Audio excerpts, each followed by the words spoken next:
Hello my dear friend, welcome back.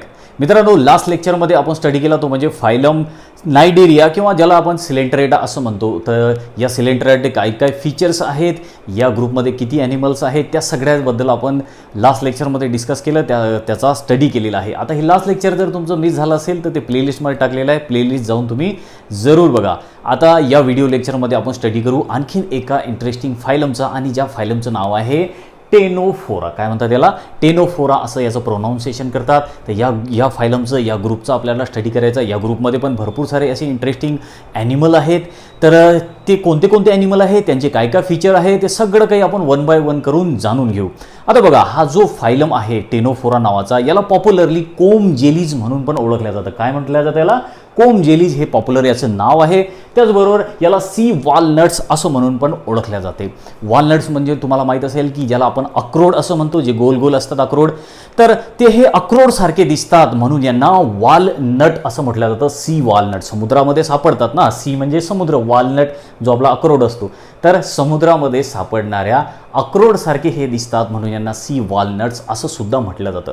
तर आता हे इथपर्यंत तर झालं याच्या नावाबद्दल. आता हे जे या ग्रुपमधले ॲनिमल्स आहेत, टेनोफोरा या ग्रुपमधले, तर यांना ओळखणारा सगळ्यात फर्स्ट जो सायंटिस्ट होता किंवा हा जो ग्रुप आहे हा फॉर्म करणारा सगळ्यात फर्स्ट सायंटिस्ट होता, तो म्हणजे एक जर्मन सायंटिस्ट होता. आणि त्याचं नाव होतं ॲक्च्युली, तो आता नाही आहे, त्याचं नाव होतं जॉन इस्कॉल्ड्स. काय नाव होतं? जॉन इस्कॉल्ड्स. आणि 1829मध्ये त्यांनी या ग्रुपला रिकग्नाइज केलं. या ग्रुपला हा ग्रुप सेपरेट तयार केला त्यांनी या ॲनिमलचा.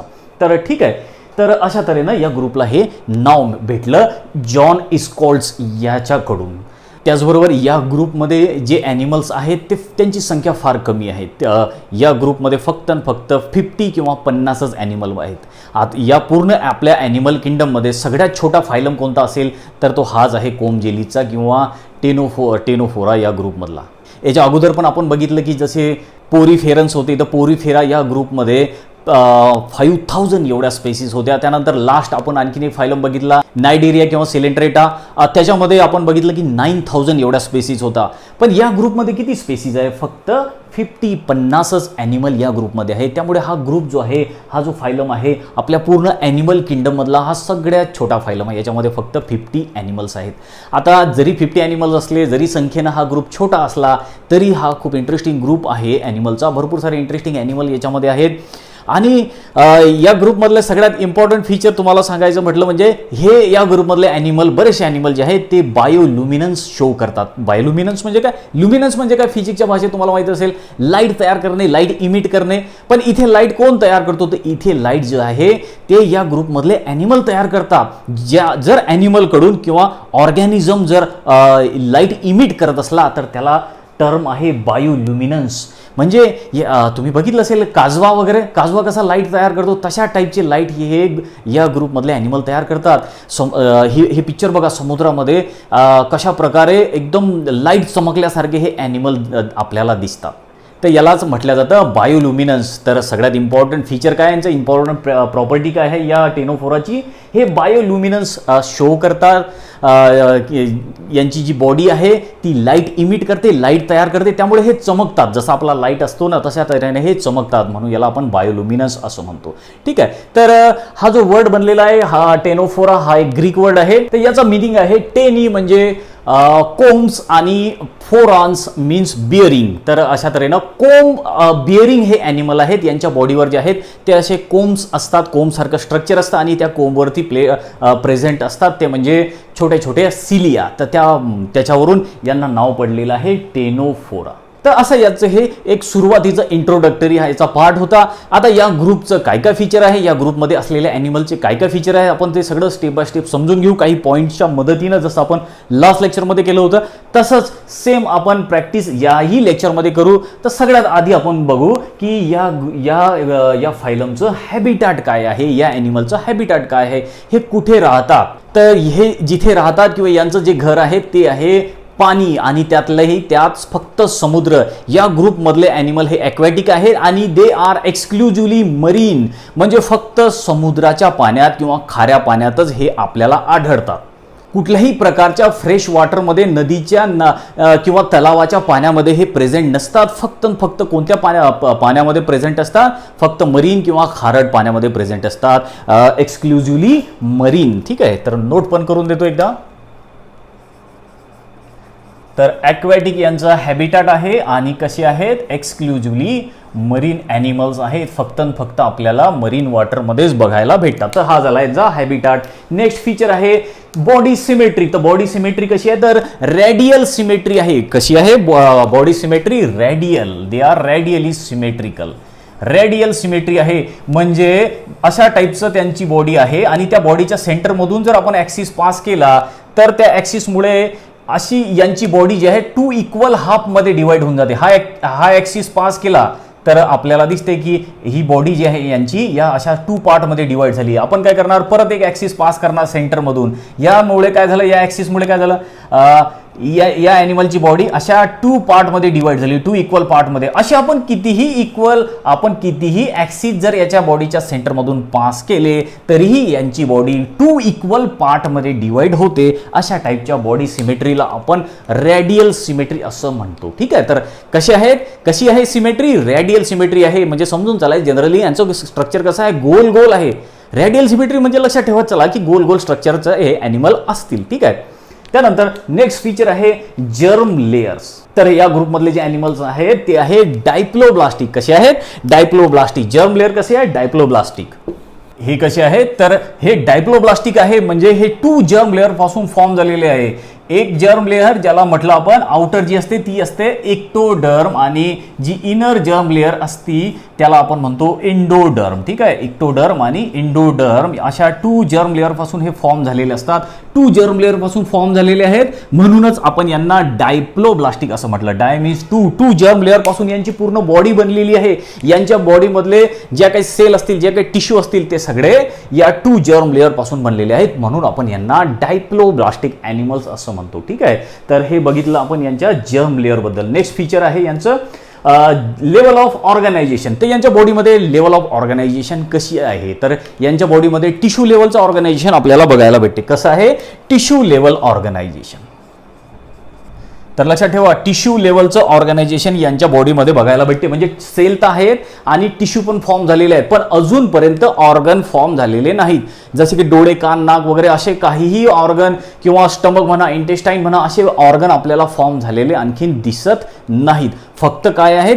तर टिश्यू लेवलचं ऑर्गनायझेशन आहे. बॉडीमधलं सगळं वर्क, बॉडीचं पूर्ण फंक्शन जे आहे हे टिश्यू करतात. कुठल्याही प्रकारचा ऑर्गन फॉर्म झालेला नाही. सेल आहेत आणि टिश्यू आहेत. तर अशा टाईपच्या ऑर्गनायझेशनला आपण म्हटतो टिश्यू लेवलचं ऑर्गनायझेशन. ठीक आहे, तर आणखीन हे एक इंटरेस्टिंग फीचर आपण समजून घेतलं. त्यानंतर बघा की पुढचं फीचर आहे यांचं बॉडी प्लॅन. तर बॉडी प्लॅन कसा आहे? तर बॉडी प्लॅन आहे ब्लाइंड सॅक बॉडी प्लॅन. कसा आहे? Blind sac body plan. तर लक्षात ठेवा ब्लाइंड सॅक बॉडी प्लॅन आहे यांच्यामध्ये प्रेझेंट. ब्लाइंड सॅक म्हणजे काय की बघा आता फॉर एक्झाम्पल या ग्रुपमधले हे ॲनिमल आहेत. ठीक आहे, ही ॲनिमलची बॉडी आहे आणि या ॲनिमलच्या बॉडीमध्ये आहे ही एक आहे डायजेस्टिव्ह सिस्टम यांची. ठीक आहे, आणि या डायजेस्टिव्ह सिस्टमला हे आहे एक ओपनिंग. ठीक आहे, हे आहे ओपनिंग.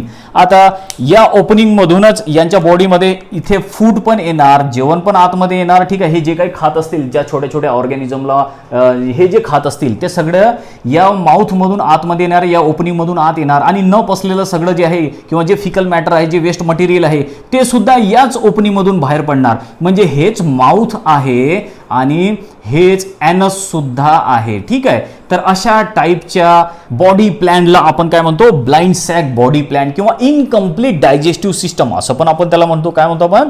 Incomplete digestive system. कारण ही डायजेस्टिव्ह सिस्टम कसं आहे? याला एकच ओपनिंग आहे, माउथ पण हेच आहे आणि ॲनस पण हेच आहे. खायचा मार्ग पण तोच आहे आणि बाहेर काढायचा मार्ग पण हाच आहे. तर अशा टाईपच्या बॉडी प्लॅनला आपण काय म्हणतो? Blind sack. ब्लाइंड म्हणजे काय? सॅक काय आहे? सॅक आपण बॉडीला कन्सिडर केलं आणि ही सॅक कशी आहे? ब्लाइंड आहे. ब्लाइंड म्हणजे काय? एकच तिला मार्ग आहे, एकच रस्ता आहे, दुसरा रस्ता क्लोज आहे, बंद आहे.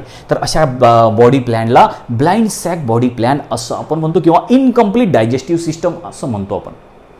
तर इथे आपण समजलो यांच्या बॉडी प्लॅन बद्दल. तर नेक्स्ट फीचर आहे यांचं आणखी डायजेशन कसं यांच्यामध्ये होतं. तर डायजेशन जे आहे हे इंट्रासेल्युलर आणि एक्स्ट्रा सेल्युलर अशा 2 टाईपनी डायजेशन यांच्यामध्ये होतं. तर लक्षात ठेवा यांच्या बॉडीमध्ये इंट्रासेल्युलर आणि एक्स्ट्रा सेल्युलर अशा दोन्ही टाईपनी डायजेशन होतं. जसं आपण नायडेरियन्समध्ये बघितलं तसं सेम नायडेरियन्समध्ये सुद्धा म्हणजे जो लास्ट फायलम आपण बघितला त्यांच्यामध्ये सुद्धा एक्स्ट्रा सेल्युलर आणि इंट्रासेल्युलर डायजेशन होत होतं. यांच्यामध्ये पण तसंच आहे. एक्स्ट्रा सेल्युलर डायजेशन म्हणजे कशाला म्हणतो आपण, जर डायजेशन सेलच्या बाहेर होत असलं, बघा इथे कशाची रिलेशन आहे, सेल एक्स्ट्रा सेल्युलर सेलच्या बाहेर. जसं की आपल्यामध्ये होतं, आपण सेलच्या आतमध्ये डायजेशन करतो का, नाही. आपलं जे डायजेशन आहे आपलं पूर्ण आपल्या इंटेस्टाईनमध्ये होतं, आपल्या या एलिमेंटरी कॅनलमध्ये होतं. ठीक आहे. मग नंतर ते डायजेस्ट झालेलं फूड नंतर सेलमध्ये येतं, है ना. लक्षात आलं ना तुमच्या. आपण जो डायजेशन आहे आणि ॲब्झॉर्प्शन नावाचा किंवा ह्युमन न्यूट्रिशन नावाचा जो आपला चॅप्टर आहे त्याच्यामध्ये आपण शिकलं की पूर्ण डायजेशन जे आहे आपल्या इंटेस्टाईनमध्ये होतं किंवा आपल्या एलिमेंटरी कॅनलमध्ये होतं. आणि मग नंतर ते सगळे जे डायजेस्ट झालेलं फूड मटेरियल ते आपल्या सेलमध्ये जातं. म्हणजे आपण सेलच्या बाहेर सगळं काही डायजेस्ट करतो आणि मग नंतर डायजेस्ट झालेलं ते सेलमध्ये घेतो. तर अशा टाईपच्या डायजेशनला काय म्हटलं जातं, एक्स्ट्रा सेल्युलर, जे डायजेशन सेलच्या बाहेर होते, है ना. बघा फॉर एक्झाम्पल आहे, आता आपलं जे एक्झाम्पल आपण बघू. फॉर एक्झाम्पल ही आहे आपली एलिमेंटरी कॅनल. ठीक आहे. आपण जे फूड घेतलं, फॉर एक्झाम्पल आपण काय केलं, हे अन्न घेतलं, फूड घेतलं, याला डायजेस्ट केलं. डायजेस्ट केल्यानंतर मग हे जे फूड आहे हे आपल्या सेलमध्ये जाणार आहे ना, आपल्या बॉडीच्या इच अँड एव्हरी सेलमध्ये जाते ना ते डायजेस्ट केलेलं पचल्यानंतर सगळं जेवण जे आहे आपल्या इच अँड एव्हरी सेलपर्यंत पोहोचतं. सगळं ग्लुकोज, अॅमिनो ॲसिड जे काय असतील ते सगळे आपल्या बॉडीच्या सेलमध्ये पोहोचतात. पण इथे डायजेशन कसं झालं, सेलच्या बाहेर झालं. मग नंतर हे सगळं डायजेस्ट झालेले फूड मटेरियल आपल्या सेलमध्ये गेलं. तर अशा टाईपच्या डायजेशनला काय म्हणतात, फॉर एक्झाम्पल ही आपली सेल आहे आणि डायजेस्ट झालेलं फूड नंतर मग या सेलमध्ये पोहोचलं. तर सेलनी डायजेशन कसं केलं, एक्स्ट्रा सेल्युलर, सेलच्या बाहेर. मग अशा टाईपच्या डायजेशनला आपण एक्स्ट्रा सेल्युलर म्हणतो. तर यांच्यामध्ये सुद्धा एक्स्ट्रा सेल्युलर डायजेशन आहे आणि इंट्रा सेल्युलर सुद्धा डायजेशन आहे. म्हणजे इंट्रा सेल्युलर म्हणजे काय, आता हे काय करतील, फॉर एक्झाम्पल हा एखादा ऑर्गॅनिझम यांनी खाल्ला तर हा ऑर्गॅनिझम यांच्या सेलमध्ये जाईल आणि सेलमध्ये गेल्यानंतर मग तो डायजेस्ट होईल. कसा, सेलच्या आत गेल्यावर त्याचं डायजेशन होईल. तर अशा टाईपच्या डायजेशनला आपण इंट्रा सेल्युलर म्हणतो. म्हणजे सेलच्या आतमध्ये जे डायजेशन होतं त्याला आपण इंट्रा सेल्युलर डायजेशन असं म्हणतो. ठीक आहे. तर हे काही बेसिक कन्सेप्ट तुमच्या डोक्यामध्ये ठेवा, बायोलॉजीमधले खूप इम्पॉर्टंट कन्सेप्ट आहेत. तर अशा टाईपनी डायजेशन जे आहे यांच्यामध्ये बोथ टाईप्स आहे, intra cellular and extra cellular digestion. त्यानंतर नेक्स्ट फीचर बघू आपण, डायजेस्टिव्ह ट्रॅक कसा आहे. तर ठीक आहे, डायजेस्टिव्ह ट्रॅक कसा आहे तर बघा ही यांची फॉर एक्झाम्पल आपण बघू की ही आहे यांची बॉडी आणि यांच्या बॉडीमध्ये आहे एक ही कॅव्हिटी. ठीक आहे, ही आहे एक कॅव्हिटी यांच्या बॉडीमध्ये. आता यांच्या बॉडीमध्ये ही जी कॅव्हिटी आहे ही कॅव्हिटी फूडसाठी सुद्धा आहे. ही कॅव्हिटी जी आहे ही फूडसाठी सुद्धा आहे आणि हीच कॅव्हिटी जी आहे ही सर्क्युलेशनसाठी सुद्धा आहे. अशा टाईपच्या आपल्या कॅव्हिटीला म्हटलं जातं गॅस्ट्रोव्हस्क्युलर कॅव्हिटी. काय म्हटलं जातं या कॅव्हिटीला, ज्या यांच्या बॉडीमध्ये जी कॅव्हिटी आहे ती फूडसाठी पण आहे, डायजेशनसाठी सुद्धा आहे आणि सर्क्युलेशनसाठी सुद्धा आहे. म्हणजे सर्क्युलेट पण सुद्धा करते ते सगळं काही, फूड मटेरियल असेल किंवा ऑक्सिजन असेल जे काय असेल त्या सगळ्या गोष्टी सर्क्युलेट करायचं काम पण ही कॅव्हिटी करते. म्हणून अशा टाईपच्या कॅव्हिटीला आपण काय म्हणतो, गॅस्ट्रोव्हस्क्युलर कॅव्हिटी. तर लक्षात ठेवा, गॅस्ट्रोव्हस्क्युलर कॅव्हिटी, जी कॅव्हिटी गॅस्ट्रो, इथे वर्ड आलेले आहे गॅस्ट्रो आणि व्हॅस्क्युलर. गॅस्ट्रो म्हणजे काय, जी कॅव्हिटी डायजेशनशी सुद्धा रिलेटेड आहे आणि जी सर्क्युलेशनसाठी सुद्धा रिलेटेड आहे. अशा टाईपच्या बॉडी कॅव्हिटीला काय म्हणतो आपण, गॅस्ट्रोव्हस्क्युलर कॅव्हिटी. तर यांच्यामध्ये गॅस्ट्रोव्हस्क्युलर कॅव्हिटी प्रेझेंट आहे. ठीक आहे.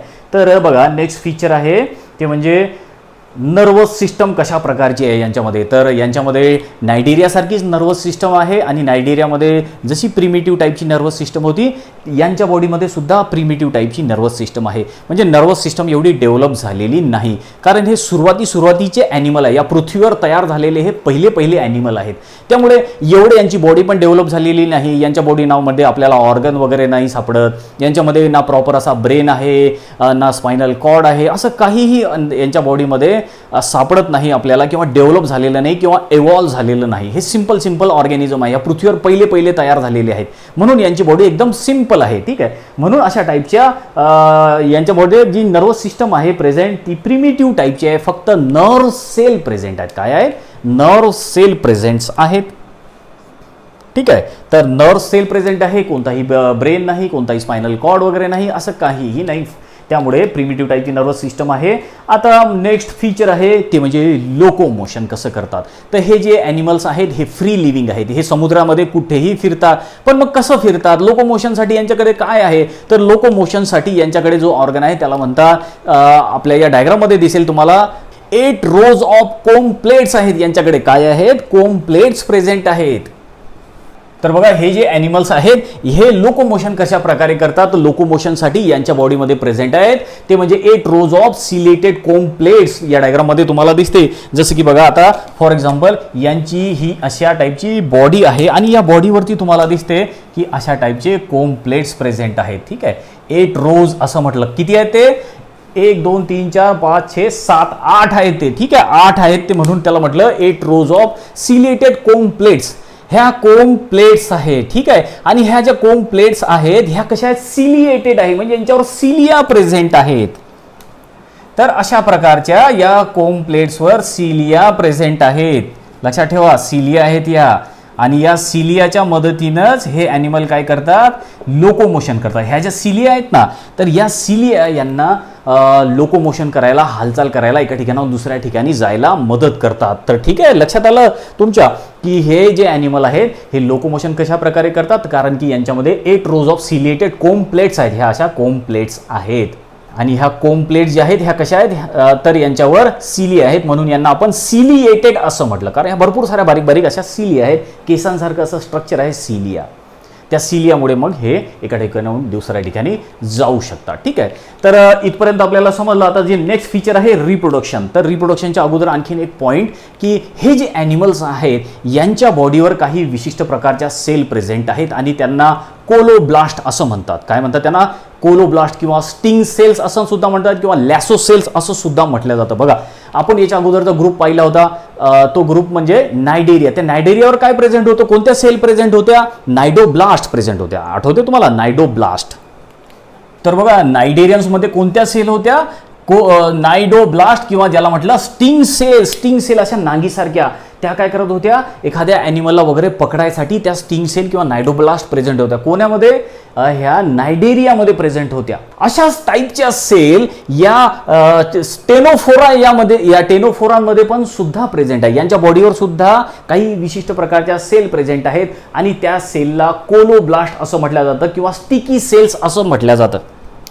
तर लक्षात ठेवा काय म्हटलं जातं त्याला, स्टिकी सेल्स किंवा कोलोब्लास्ट किंवा आणखीन याला एक नाव आहे लॅसो सेल्स. काय म्हटलं जातं याला, लॅसो सेल्स. असं डिफरंट नाव आहे पण आपल्या बुकमध्ये दिलेलं आहे कोलोब्लास्ट किंवा स्टिकी सेल्स. तर आता हे कोलोब्लास्ट जे आहेत किंवा ह्या विशिष्ट प्रकारच्या सेल आहेत, ह्या काय आहेत, ह्या सेल आहेत. बघा याची डायग्राम पण आपल्या बुकमध्ये दिलेली आहे. ही इथे जे तुम्हाला पिक्चर दिसेल हे या कोलोब्लास्टचं पिक्चर आहे. या कोलोब्लास्टची ही डायग्राम आहे. तर ह्या विशिष्ट प्रकारच्या सेल आहेत आणि तुम्हाला दिसते यांचं न्यूक्लियस बघा, सेल आहे म्हणजे याच्यावर न्यूक्लियस प्रेझेंट आहे. किती कशा टाईपचं न्यूक्लियस आहे बघा. आता काय आहेत ह्या आहेत काय, सेल्स. आणि ह्या टेनोफोराच्या बॉडीवर ह्या सेल प्रेझेंट असतात. मग या सेलचा यांना फायदा काय आहे, तर ह्या ज्या सेल आहे ह्या स्टिकी सेल्स म्हणून काम करतात. आणि काय करतात, ह्या एखादा जो यांचा प्रे आहे, जो यांचं भक्ष्य आहे त्याला हे पकडून घेतात. म्हणजे टू कॅप्चर प्रे. काय काम करतात ह्या, टू कॅप्चर प्रे. लक्षात ठेवा, आपलं अन्न पकडायसाठी किंवा आपलं भक्ष्य ज्याला आपण म्हणतो मराठीमध्ये, ते भक्ष्य पकडायला किंवा जे छोटे छोटे समुद्रामध्ये ॲनिमल असतात ना त्यांना खायला हा ॲनिमल काय करतो, हा आहे टेनोफोरा. तर हा ॲनिमल काय करतो, त्या छोट्या छोट्या ॲनिमलला खायला कोणत्या सेलचा यूज करतो, या कोलोब्लास्ट या सेलचा किंवा याला स्टिकी सेल्स असं म्हणतात. ह्या अशा चिपकून घेतात, त्या जो काही छोटा ॲनिमल असेल त्याला पकडून घेतात, चिपकून घेतात आणि त्या म्हणून आपण काय म्हणतो टू कॅप्चर प्रे. ह्या त्या भक्ष्याला पकडायला ह्या सेल कामात पडतात, कोलोब्लास्ट नावाच्या सेल. तर लक्षात ठेवा तुम्हाला याच्यावरती पण काही क्वेश्चन येऊ शकतात. जसं की नायडेरियामध्ये नायडोब्लास्ट ह्या सेल होत्या, तसंच टेनोफोरामध्ये कोलोब्लास्ट ह्या सेल प्रेझेंट आहेत किंवा ज्याला स्टिकी सेल्स किंवा लॅसो सेल्स असं म्हटलं जातं. तर लक्षात आलं का तुम्हाला या कोलोब्लास्टचा यूज काय आहे. तर हे पाहिलं आपण या विशिष्ट टाईपच्या सेल्सबद्दल. त्यानंतर आता याचा नेक्स्ट फीचर आहे ते म्हणजे रिप्रोडक्शन. तर हे ॲनिमल जे आहे ते रिप्रोडक्शन कसं करतात, तर रिप्रोडक्शन यांच्यामध्ये फक्त सेक्शुअल रिप्रोडक्शन होतं. कोणतं रिप्रोडक्शन होतं, सेक्शुअल. सेक्शुअल रिप्रोडक्शन होत नाही, तेवढं लक्षात ठेवा. रिप्रोडक्शन जे आहे ते सेक्शुअल रिप्रोडक्शन होतं. म्हणजे काय करतात, हे ॲनिमल जे आहेत हे गमीट फॉर्म करतात, मेल गमीट आणि फिमेल गमीट. तर मेल गमीट आणि फिमेल गमीट हे फॉर्म करतात आणि या मेल आणि फिमेल गमीटची जी भेट आहे ती बॉडीच्या बाहेर होते, म्हणजे पाण्यामध्ये होते. आता फॉर एक्झाम्पल हा जो ॲनिमल आहे, हा ॲनिमल काय करतो, मेल आणि फिमेल गमीट तयार करतो आणि हे मेल आणि फिमेल गमीट हा पाण्यामध्ये सोडून टाकतो. ठीक आहे, पाण्यामध्ये सोडतो. फॉर एक्झाम्पल हा आहे मेल गमीट, हा आहे फिमेल गमीट. पाण्यामध्ये त्यांची भेट होते, म्हणजे बॉडीच्या बाहेर झाली की नाही, बॉडीच्या आत झाली का या गमीटची भेट नाही, बॉडीच्या बाहेर गमीटची भेट झाली आणि बाहेर मग या दोन्ही गमीटचं फ्युजन होईल, फर्टिलायझेशन होईल. तर अशा टाईपच्या फर्टिलायझेशनला काय म्हणतो आपण, एक्सटर्नल फर्टिलायझेशन. बॉडीच्या बाहेर जे फर्टिलायझेशन होतं त्याला आपण एक्सटर्नल फर्टिलायझेशन असं म्हणतो. तर यांच्यामध्ये फर्टिलायझेशन कसं आहे, एक्सटर्नल, आणि रिप्रोडक्शन कसं आहे, सेक्शुअल. तर लक्षात ठेवा, हे सेक्शुअली रिप्रोडक्शन करतात, सेक्शुअल रिप्रोडक्शन करतात किंवा सेक्शुअली रिप्रोड्यूस होतात. एसेक्शुअल रिप्रोडक्शन यांच्यामध्ये नसतं, ॲब्सेंट असतं. सेक्शुअल रिप्रोडक्शन प्रेझेंट असतं. आणि फर्टिलायझेशन कसं आहे, एक्सटर्नल, बॉडीच्या बाहेर आहे. त्यातल्या त्यात आणखीन एक गोष्ट लक्षात ठेवा की या ग्रुपमध्ये जे ॲनिमल्स आहेत त्यांच्यामध्ये आपल्याला मेल फिमेल असं दिसत नाही. तर यांच्यामध्ये मेलही तोच असतो, फिमेलही तेच असते. म्हणजे फॉर एक्झाम्पल आता हा ॲनिमल आहे, तर या ॲनिमलमध्येच आपल्याला मेल पार्ट प्रेझेंट दिसेल आणि याच ॲनिमलमध्ये आपल्याला फिमेल पार्ट सुद्धा प्रेझेंट दिसेल. फिमेल रिप्रोडक्टिव्ह ऑर्गन्स याच्याच मध्ये प्रेझेंट आहे आणि मेल रिप्रोडक्टिव्ह याच ऑर्गनमध्ये प्रेझेंट आहे. म्हणजे हाच ऑर्गन मेल गमीट, हा जो ॲनिमल आहे हा ॲनिमलच मेल गमीट पण तयार करेल आणि हाच ॲनिमल फिमेल गमीट सुद्धा तयार करेल. याच्यामध्ये मेल आणि फिमेल असे ॲनिमल नसतात. एकाच ॲनिमलमध्ये मेल आणि फिमेल पार्ट प्रेझेंट असतात. अशा ॲनिमलला काय म्हणतो आपण, बायसेक्शुअल ॲनिमल. दोन्ही सेक्स प्रेझेंट आहे याच्यामध्ये, किंवा यालाच नाव आहे हर्मॅफ्रोडाईट. काय म्हणतात त्याला, ॲनिमलची रिलेशन असलं तर आपण त्याला हर्मॅफ्रोडाईट म्हणतो. लक्षात ठेवा ही तर हर्मॅफ्रोडाईट किंवा यालाच म्हटलं जातं बायसेक्शुअल. बायसेक्शुअल किंवा हर्मॅफ्रोडाईट असं याला म्हटलं जातं. म्हणजे याचा मिनिंग काय आहे, असा ॲनिमल की ज्याच्यामध्ये दोन्ही सेक्स ऑर्गन प्रेझेंट आहे, मेलचे सुद्धा सेक्स ऑर्गन, फिमेलचे सुद्धा सेक्स ऑर्गन. अशा ॲनिमलला आपण हर्मॅफ्रोडाईट म्हणतो किंवा बायसेक्शुअल ॲनिमल असं म्हणतो. ठीक आहे, हे इथपर्यंत आपल्याला समजलेलं आहे.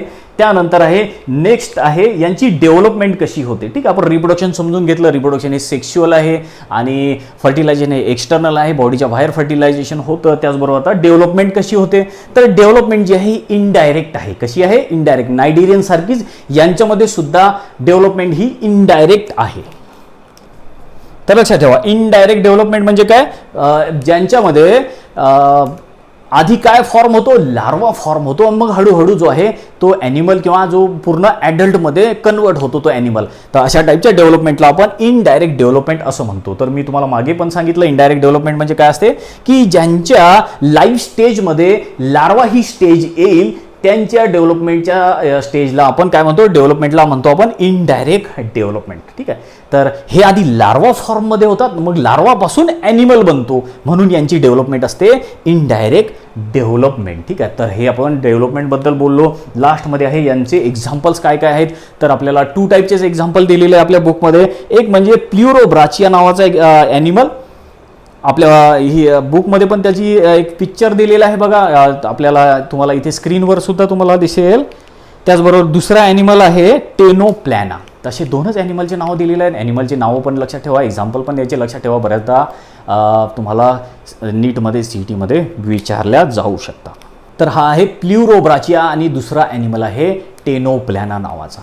तर इथे आपण हा एक आणखीन फायलम कंप्लीट केला, टेनोफोरा नावाचा. तर याचे सगळे आपण फीचर समजून घेतले काय काय आहेत. तर ठीक आहे, तर हे सगळे फीचर तुम्ही हा व्हिडिओ नेक्स्ट व्यवस्थित बघा, बुक व्यवस्थित वाचा, तुमच्याकडे काही नोट्स असतील त्या नोट्स वाचा आणि स्वतःच्या पण नोट्स तयार करा. त्याचबरोबर तुम्हाला जर काही प्रॉब्लेम्स असतील, तुमच्या मनात आणखीन काही शंका असतील तर मला तुम्ही कमेंट करून जरूर विचारा. त्यानंतर आपण आता नेक्स्ट फायलम शिकणार आणि तो नेक्स्ट फायलम आहे प्लॅटीहेल्मिंथेस. तो आपण नेक्स्ट लेक्चरमध्ये डिस्कस करू.